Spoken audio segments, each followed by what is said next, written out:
Well, hi guys, it's that time. It's our Bible teaching snippet of the day. Well, let me start this teaching snippet like this.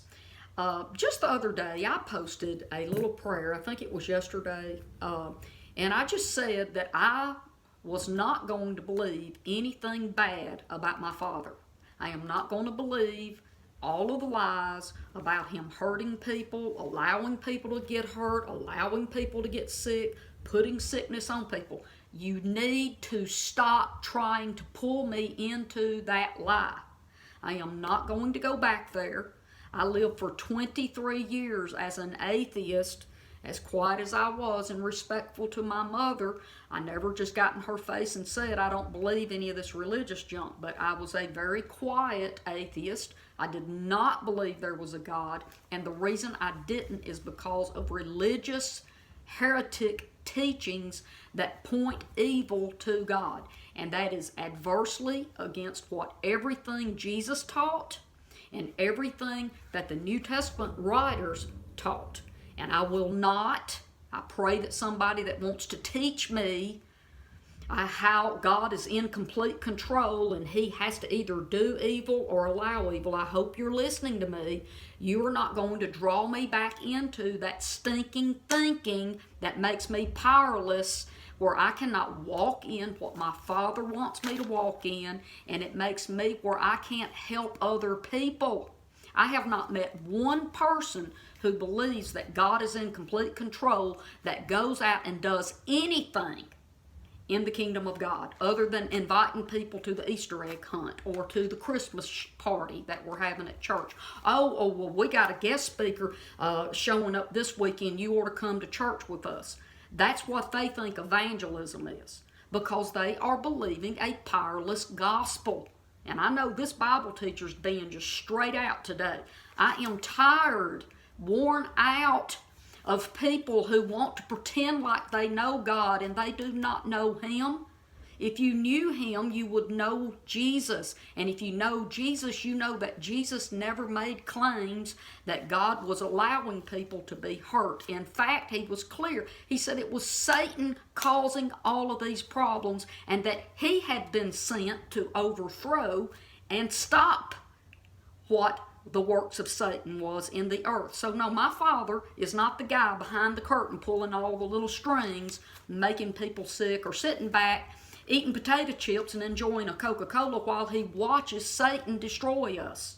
That is not my Father, so please don't try to draw me into all of your doo-doo doctrines that you believe, okay? So here's the thing I want to go to next, okay? I was teaching this weekend. I know I just went off the deep end on everybody, didn't I? I have just, seriously guys, I posted that and immediately all the religious adversaries are being sent to me to teach me what they know.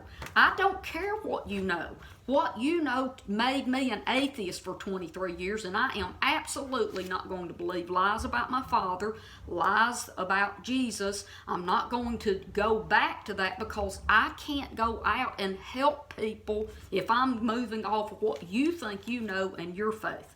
And I apologize if I'm just mean today, but I am just fed up with the religious lies. Please go and hang out together in your whiny, poor, pitiful me parties and just let me go and do what God has assigned me to do, and I will do that, and I will answer to Him for whatever it is that I believe incorrectly. But here's the thing. As long as I'm getting results and I'm walking with the Spirit, I'm walking in the Spirit, I'm helping people, leave me alone. That's what Jesus said. Just leave them alone. They're not working against us. Let them go do the good that they're doing. Okay, so now that I fussed for about 4 minutes, I want to talk about this. I see a lot of people using this verse as a reason why people aren't healed. And I talked about this while I was at the Hope House this past weekend on Friday and Saturday. According to your faith, let it be done unto you. Did you know, listen to me, did you know that that is one statement made by Jesus one time? You cannot base that as a doctrine that every healing or whatever somebody is needing from God all determines is determined by their faith. That is simply wrong doctrine, okay? That's called verse snatching. Verse snatching, okay? It was said one time by Jesus, and I'm going to read this in context, okay? So here we go. I'm going to read it in the Passion. It says, "And as Jesus left the house, two blind men began following him, shouting over and over, 'Son of David, show us mercy and heal us.' And they followed Jesus right into the house where Jesus was staying. So Jesus asked them, 'Do you believe that I have the power to restore your eyes?' And they said, 'Yes, Lord, we believe.' And then Jesus put his hands over their eyes and said, 'You will have what your faith expects.'" Okay, now that's in the Passion. But anyway, and instantly their eyes opened and they could see! Exclamation point. Now, most of the other translations, "Do you believe that I am able to do this?" And they say, "Yes, Lord." Okay, that's an affirmative. Okay, one of them didn't look at and say, "Well, we're not really sure. We've just been following you around all this time begging you because we don't know for sure." They didn't say that. One of them didn't say, "Yes, I believe it," and the other one say, "No, I didn't." No, they both said, "Yes, we believe." And because they believed, Jesus responded to their faith. Responded. He didn't say, "Oh, well, that's good because I wasn't going to heal you if you didn't." He didn't say that, okay? What he did say is, according to your faith, what you've just confessed with your mouth, let it be done unto you. That's all Jesus said. You do not see Jesus using this statement in a negative sense of saying, "Do you believe?" And somebody says, "Well, kind of maybe, but I don't know for sure." And he's like, "Well, go away and you're not going to get healed. Go find some faith and then come back and we will heal you." You do not see that in the Bible. We are wrong when we assign that as a doctrine of according to your faith. If it's a negative thing, "No, I don't have enough faith," you're just out there on your own and you can't be helped until you can muster up and figure out where to get some faith. And then maybe you can come back. We can measure that out and see if you got enough faith today. And you just go back and forth, weighing it out every day on Jesus' scales to find out if you have enough faith to get healed. We do not see the Son of God working that way, okay? Now, let me show you, there are people who did not have any faith. All right, I'm going to go to the Pool of Bethesda, and this is found in John chapter 5, verses 1 through 6 or 7. And watch this. Jesus walks up to this Jewish man at a pagan worship center. All these pagans are there worshiping a false god, waiting for some angel to swirl the water of Asclepius so they can make a rush for it to see who worked hard enough to get their healing that day. Jesus sees a man under God's covenant, an Israelite, laying there in the wrong place with the wrong people believing the wrong thing. And he walks over to the Jewish man. You know how I know it's an Israelite? Because he went straight to the temple to show himself to the priest. Pagans and Gentiles did not do that. They've excavated this Pool of Bethesda area, and there's little statues of the false Asclepius god all in the ruins. Okay, let me keep going. So Jesus walks up to this man, and you know from reading this man has zero faith of getting healed. He tells Jesus, "Well, I'm laying here, and I can't get in the water when this miracle finally does happen, whenever it might happen. I can't get in the water because won't nobody help me. I'm helpless and I can't get healed." Jesus didn't ask him anything about his faith in Jesus, or if he thought he might could get healed, or any of that. He just healed the man. Okay, see, Jesus didn't use this statement, "Oh, well, you're going to have to lay here crippled another 30 years because I believe it's 38 total, but from birth." Jesus didn't look at him and say, "Oh, well, you're going to have to lay here and not ever be healed until you quit doubting and you have enough faith. So according to your faith, lay on that mat." Jesus did not do that. okay? I am a little aggressive today because I'm tired of all of our religious lies about my good father. Now, the next one I'll show you is in Mark chapter 3, and this is an account where it was a setup. They brought a man with a withered arm into the temple area and watched to see if Jesus would heal him. You know why? It was the Sabbath, and they wanted to accuse Jesus of breaking the law, which would make him a sinner, and he's not able to be our perfect sacrifice to redeem mankind. But anyway, they want to prove to the people that Jesus is a heretic and he's not the Son of God because he's breaking the Sabbath. It was a setup, okay? But here's the thing, okay?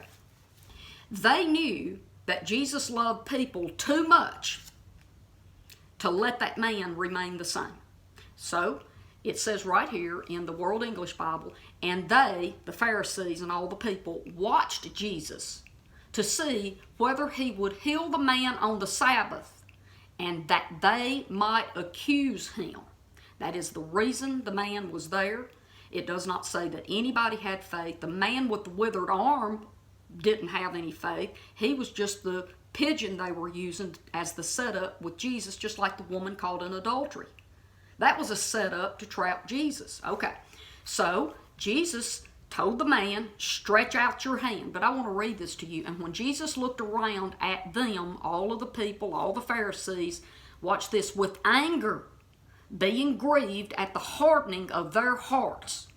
And Jesus said to the man, stretch out your hand. The man stretched it out, and his hand was restored as healthy as the other hand. And the Pharisees went out immediately, conspiring with the Herodians against Jesus that they might destroy him. And that meant to get him and kill him, by the way. Now, the next thing I want to do before I close out, I want to show you a better way. You know, Paul says, let me show you a better way, a superior way. Let me show you instead of quoting according to your faith. Because did you know, let me say this, did you know it ain't by your faith that you got healed? It's by Jesus' stripes. It's his faith, his faithfulness, and his stripes, his beating that got you healed. Your faith did not get you healed, and it ain't going to get you healed. Jesus' stripes got you healed. His beating got you healed.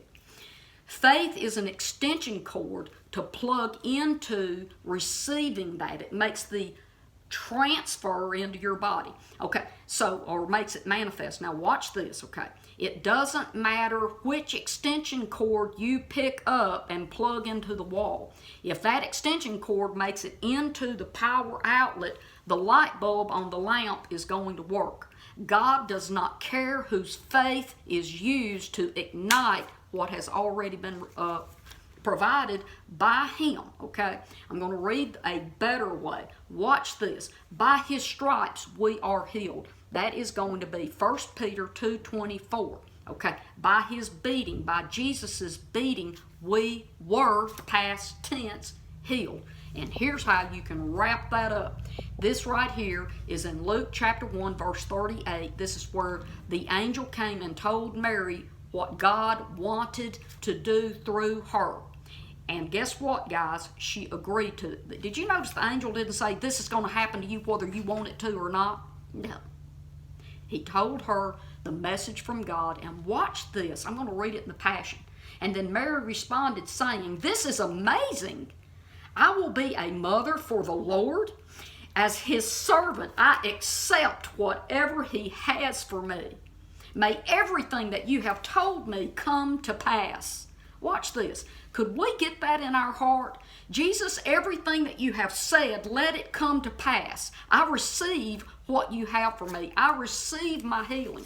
I'm going to read it in the World English. And Mary said, behold, the servant of the Lord. Let it be done to me according to your word. Let's live by the words of Jesus and put our faith in Jesus and not our faith in our faith. How about that one for today? I love you, and I'm going to be in a really good mood tomorrow, I promise. Bye-bye.